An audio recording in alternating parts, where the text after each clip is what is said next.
Well, you need to be a brave person to place your bets on a single scenario actually materializing. Right. That is true.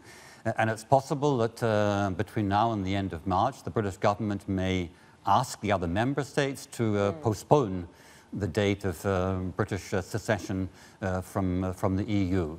But it seems to be in the somewhat longer run. Really, we're talking about one or two scenarios which are the most likely to materialize. One would be, in fact, a cliff edge, a chaotic Brexit, or a so-called no-deal Brexit, in which in this scenario, basically on the 29th of March at 11 o'clock British time, Britain ceases to be a member of the European Union without any kind of agreement having been reached with the EU.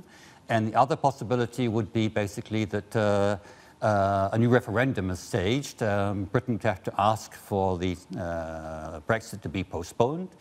And a referendum could take place, presumably sometime, and perhaps still in the first half of next year. But we can't be certain, of course, whether this would take place, nor could we be certain what kind of result the referendum would produce. Right. And then after that, of course, even if Britain should decide to remain, there will be important negotiations still to take place. And I think that's an important reminder, because it does seem as though the people who are calling for a second referendum are largely under the assumption that the vote would go a different way, and that is yet to be determined. They are hopeful, but one cannot be certain, sure. Right, especially in this environment. Let's talk about the issue of the hour, the one that really weighed on sterling overnight, and that is reports suggesting that there perhaps have been enough submissions necessary from the Tory party passing that threshold to call a vote of confidence in PM May.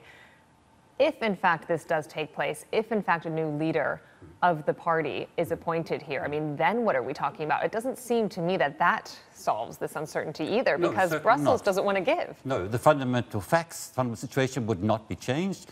And there are two things that are critical here. One is that the EU27 will not reopen the draft treaty, which they negotiated with Theresa May.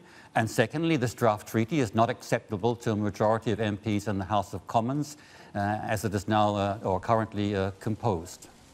It's interesting because the leaders in Brussels continue to say what you've told us. They will not reopen negotiations here. They've made that perfectly clear. But then you might think, well, of course they would, because they don't even want it to get to that possibility. But if, in fact, the prospect of a hard deal, a no Brexit, if you will, the cliff edge scenario becomes more and more possible here, which it already is, does Europe start to open up and say, okay, maybe we should make a few little tweaks, because they certainly have their own problems at home?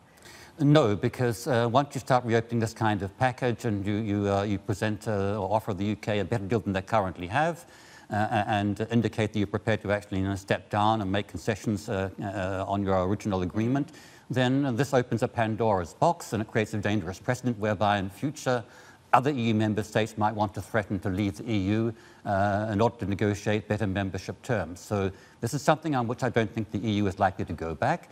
The best one could expect, or the most one could hope for, is that they play around with the so-called political declaration, which was negotiated alongside the draft treaty. And this declaration could be changed, for example, in such a way as to indicate that the so-called Irish backstop wouldn't prove to be temporary, or they would indicate their wish not to basically bring about or ensure that or keep a permanent Irish backstop. But this would not be a legally binding document or change. It would be merely a political declaration, and it's not evident this would be enough to change the minds of those MPs, particularly Conservative MPs, who opposed Mrs May's deal.